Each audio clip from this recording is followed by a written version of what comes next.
고검각의 새벽은 더 차가워졌다. 연화는 매일 같은 자리에서 건편을 세웠다. 그리고 같은 질문을 반복했다. 어디서 끝낼 것인가? 무엇을 끝낼 것인가? 무명검조는 답을 주지 않았다. 대신 늘 같은 말만 남겼다. 멈춰라. 멈춘 뒤에 그 다음을 선택해라. 연화는 선택을 배웠다. 배지 않는 선택, 물러서지 않는 선택, 그리고 죽이지 않는 선택. 그러나 그 선택은 연습으로는 완성되지 않았다. 비가 내린 다음 날, 고건각 아래쪽 숲에서 사람엔 엠새가 났다. 연화는 먼저 알아챘다. 절벽 아래에서 길러진 감각은 사람을 짐승보다 먼저 잡아냈다. 사부님, 연화가 악게 말했다. 누가 옵니다. 무명검조는 고개를 들지 않았다. 아니, 그는 마른 장작을 쪼개듯 말했다. 누가 온다가 아니다. 그가 손을 멈췄다. 누가 끌려온다. 연화의 눈이 가늘어졌다. 바람이 바뀌었다. 비 냄새 사이로 피가 섞였다. 그리고 나뭇잎이 갈리는 소리. 세 명이 나타났다. 앞에 둘, 뒤에 하나. 둘은 거칠었다. 옷차림은 더돌이 무인 같았고 눈빛은 굶주린 개 같았다. 뒤에 하나는 사람이 아니었다. 아이였다. 10살 남짓. 입은 막혀 있었고 손목은 밧줄에 묶여 있었다. 눈동자는 공포로 젖어 있었지만 울지 않았다. 연화는 그걸 보고 숨이 아주 얕아졌다. 절벽 아래에서 배운 도와달라는 말은 먼저 죽는다. 가. 다시 목을 조였다. 그러나 연화는 이번엔 숨을 쉬었다. 무명심법이 공포를 밀어내지 않고 그대로 두게 했다. 공포는 있었지만 손은 덜리지 않았다. 여기 숨어 살았나 보군. 앞에 사내가 말했다. 운이 좋네. 다른 사내가 입맛을 다시며 아이를 앞으로 밀쳤다. 이거 팔면 술값은 나오겠지. 연화의 눈빛이 변했다. 증오가 아니었다. 각도였다. 둘은 무공이 없다. 하지만 칼은 있다. 아이를 방패로 쓰면 길어진다. 길어지면 피가 난다. 피가 나면 소문이 난다. 소문이 나면 마교가 온다. 연화는 그 연쇄를 한 번에 끝냈다. 길게 가지 않는다. 연화는 앞으로 나가지 않았다. 대신 옆으로 한 걸음 나무 그림자 안으로 사라졌다.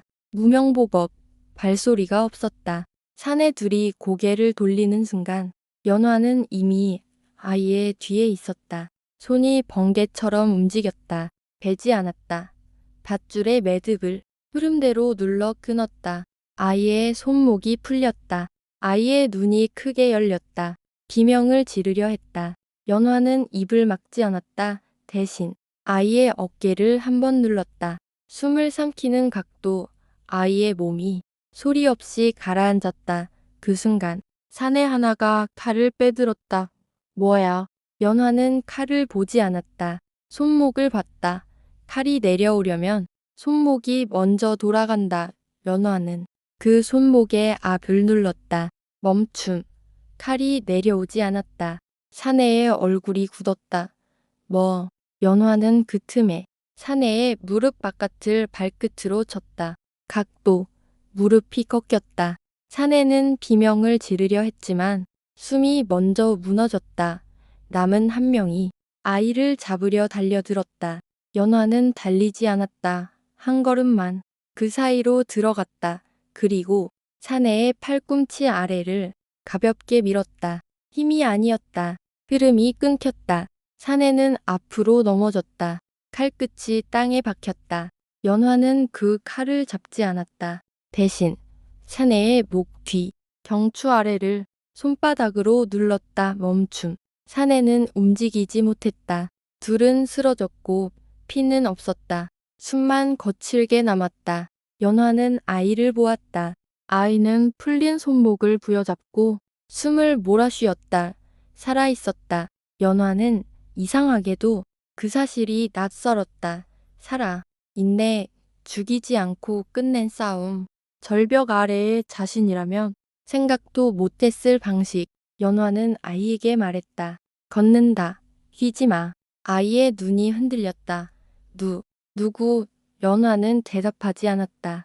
이름은 필요 없었다. 그때 보검각 쪽에서 발소리가 하나 났다. 무명검존이었다. 그는 쓰러진 사내들을 한번 보고 아이를 한번 보고 연화를 한번 봤다. 그리고 아무 말 없이 연화의 손끝을 바라봤다. 살렸구나. 연화는 고개를 숙이지 않았다. 길어지면 연화가 말했다. 마교가 옵니다. 무명검조는 고개를 끄덕였다. 그래, 하지만 내가 방금 한 건 그보다 앞이다. 연화의 눈이 가늘어졌다. 무명검존이 말했다. 넌 오늘 처음으로 칼의 끝을 바꿨다. 연화는 숨을 삼켰다. 사부님, 그녀가 물었다. 이제 말해주십니까? 왜? 무명인지.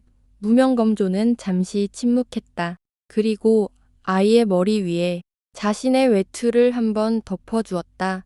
그 동작은 비를 막기 위한 것도 추위를 막기 위한 것도 아니었다. 세상에서 지우기 위한 동작이었다. 무명검존이 낮게 말했다.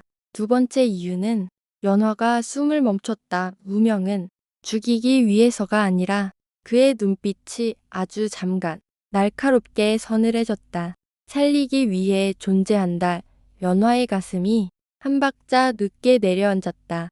무명검존이 이어 말했다. 이름이 있는 검은 배면 반드시 남는다. 피가 남고 원한이 남고 기억이 남고 그리고 그는 쓰러진 사내들을 내려다봤다.